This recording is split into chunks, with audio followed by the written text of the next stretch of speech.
Who are you when you're not performing? That's the big question we're going to play with today. Hey, it's your contrarian soul guide, Dawn, and you're listening to Sovereignty Rising, the space where we unlearn the fear and reclaim the flame. So, who are you when you're not performing? Not the polished version, not the one that keeps the peace, not the one that smiles through the ache. I'm talking about the version of you that exists underneath the masks. The one who has rage, power, rawness, fire. The one who stopped playing the role to finally claim the truth. Because I'll be honest with you, I wore the good girl mask for years, and it almost cost me myself. So today, we're burning it all down. The performance, the peacekeeping, the self-abandonment that hides under being nice. This is about radical truth-telling, sacred self-reclamation. This is your invitation to stop performing and start existing. Welcome to Sovereignty Rising. Ditch the fear, embrace your flame. I'm Dawn Elgin, contrarian soul guide, visionary mystic, and creatrix of practical spiritualism. And this is the space where we strip away the fear, burn the old stories down, and reclaim the power that was never truly lost, just buried. Here, we dive into raw, unfiltered conversations on emotional healing, spiritual awakening, and the art of unlearning everything that keeps you stuck, small, and disconnected from your truth. Together, we rise like phoenixes. Flame first, fear last. Let's rise together. So let's chat about the performance trap. We were taught that love is earned through performance. Be nice, be agreeable, be helpful, don't rock the boat, don't speak too loud, don't make anyone uncomfortable. And when we follow those rules, we get praise. We get approval. We get quote unquote belonging, but only if we play the part. And that's not actually belonging. That's abandonment dressed up as a virtue. And you feel it, don't you? That ache, that exhaustion, that sense of I'm doing everything right, but I still feel wrong. Because approval doesn't feed the soul. Only truth does. Now, let me be clear. I am not making villains out of our parents and ancestors. They were absolutely doing the best they could with what they had at the time. We haven't walked in their shoes. And judging them only slows down our own expansion. So that's not what we're going for here. So let's chat about what the mask costs you. Every time you perform to be loved, you teach your body it's not safe to be seen. And the longer we wear the mask, the harder it is to tell who we are underneath it. The good girl becomes the burnt out woman who never says no. The peacekeeper becomes the one silently simmering with resentment. The strong one becomes the one who doesn't even know how to ask for help anymore. And it's not your fault. It was survival. It was nervous system adaptation. It's not your fault. But it is your responsibility to shift now that you're aware of it. Because survival isn't the goal anymore. Sovereignty is. Now, before we go deeper, I really want us to ground in here. So let's do a practice together, anchoring in to our sovereign truth. This is a practice I personally do every single day. And I'm going to share it with you without changing any of the words or adapting it to fit everybody's cup, we're going to say. So let's come into our bodies and ground in together. Now, I have done this while flying, while driving, while walking. I do it all the time. So it's not like you need to be seated, but if you haven't really anchored into your body before and you have the ability to do it, then you can close your eyes, which is the way I like to do it if I'm seated, obviously not while driving, but if I'm somewhere else, then I will close my eyes. So whatever works for you, let's just start coming into our bodies. And as we come into our bodies, I just want you to feel into the soles of your feet. I want you to become aware of the palms of your hands. Notice your breath. Notice the body gently expanding and contracting in rhythm with your breath. And notice where that breath's landing. Is it up in your neck? Up in your shoulders? Is it in your chest? And can you soften your belly, your hips, your pelvic floor to let the breath move in a little deeper? So that as you inhale, you're starting to draw that breath down into your pelvic bowl, and your pelvic floor is dropping down towards the earth. And as you exhale, we release from the pelvis and the pelvic floor gently lifts. As you inhale, the pelvis expands with breath, like it's filling a balloon. And as you exhale, it gently releases and contracts as the breath lets go. Now inhale down to your pelvic bowl. And this time, as you exhale, drop it down towards the earth, like you're sending that energy down through roots, all the way down into the earth. Deeper and deeper as you connect with quantum healing field grids and networks that are held there. Connecting with the field of unity consciousness. Connecting with the benevolent Gaian consciousness, or Earth Mother. Connecting with the divine feminine. Plugging in to the crystalline core of the earth. And now in your next inhale, draw that energy all the way up from the core of the earth through those taproots to your heart. And as you exhale, let that energy merge. Inhale to your pelvic bowl, to that womb space.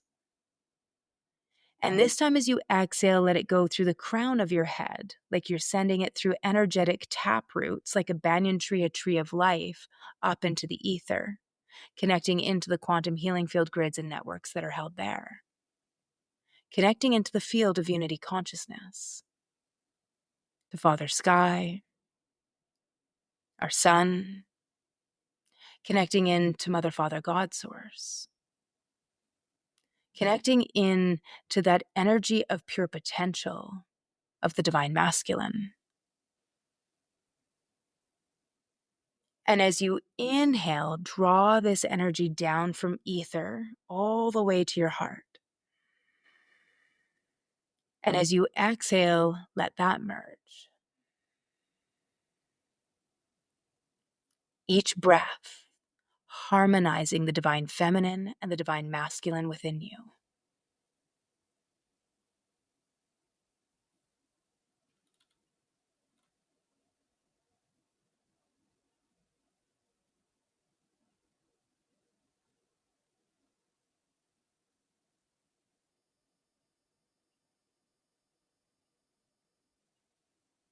Each breath, the divine masculine and feminine within you finding balance, finding harmony. You are rooted. You are infinite. You are home. Fully tethered, connected, and safe. Now that we're grounded and rooted in, and to share my own personal story of burning my own mask. So let me tell you about a time I wore the mask the hardest. My second marriage. I didn't become me in that marriage, in that relationship. I became who I thought he wanted. Not because he demanded it, but because I was starving to be loved, to have a family, to finally feel safe, like I belonged somewhere. So I chameleoned. In all fairness, I had learned how to be a chameleon since I was a young girl. So this was very much a learned behavior. I had already gone through a brutal first marriage that was extraordinarily abusive. I had not only finally gotten out of that marriage, but ended up having to go into hiding for a couple of years. And then when I came home, I ended up running into an old boyfriend. Then we started dating again. Now, I had never, ever figured out who I was. I had never figured out what I really liked. You ever see that movie, The Runaway Bride? The first time I watched that movie, I was actually shaken because I totally understood Julia Roberts' character. That was me. None of it was malicious. I just really wanted to be loved. I was in love with the idea of being in love. I wanted a family. I wanted to be accepted. I wanted what so many of us want, to feel like I belonged somewhere, to feel like I was lovable, and to be given the opportunity to love. So, in doing that, I ate foods that I was quote unquote supposed to eat. I changed so many things about me, how I spoke, how I dressed, in order to please him so that he would keep loving me, because I did not understand the concept of unconditional love and had been really taught that love is conditional. And it was based on me dressing right, speaking right, keeping everybody happy, and not upsetting anybody. And it was easiest for me just to continue going that way. And in all fairness, I honestly didn't have any idea how to do it any differently. I not only did this in romantic relationships, I did this in friendships. So softening my voice, dimming that fire that was deep within me, and performing wife instead of being a woman, that was normal to me. And the truth is, you're pretty much building a home on sand because none of it's real. So it shifts and it falls apart. So by the time that my son was even 4 years old, we were splitting up. And it would take a few years for us to go through all of the legal hoops to get divorced. And like so many people, our separation, our divorce proceeding, it wasn't easy, especially when there's a child involved or the relationship has fallen apart and people don't really understand what happened. My ex had dragged his heels on some things throughout the divorce proceeding, and, well, he pissed off the judge and my lawyer. And so on the second to last day of court, my ex called me. And for the first time in several years, we actually talked. He took responsibility for his roles at the end of things and through our marriage. And by then, I was already doing some of my work. I was already going through the healing stages and the personal development stages and working on myself. And I had come to realize that I had no idea who Dawn was. And so by the time we ended up on this call, I was able to say to him, "It's not all your fault. You never loved me. You didn't even know who I was. How could you? I was always the person I thought you wanted me to be. That's who you fell in love with. Not me. Not Dawn. The girl you fell in love with, she was an illusion." That moment, I had to take full accountability for my role in our marriage, in our divorce. And I need to take accountability to myself that I had self-abandoned. I had betrayed myself for years, not just in this relationship, but in all of my relationships, really. And there was nothing for me to beat up with her. She had done whatever she needed to do to survive. And I can love on her and understand her for doing those things. And because I can do that, I was able to not only let all the masks that I had worn throughout the years go, I was open to learning and exploring and falling in love with who I really was underneath all of it, to fall in love with the girl that had been hiding. So at the end of that relationship, when I was able to let him off the hook, it was an opportunity to say, "You're free." That was the first time I told the truth and set both of us free. Because sometimes self-responsibility is liberation. Sometimes you stop needing a villain because you're finally ready to be honest. And that woman that I was, she was just trying to survive. But now I don't survive. I live, I thrive, I live as me. And I never, ever wear that mask again. So here's my question to you.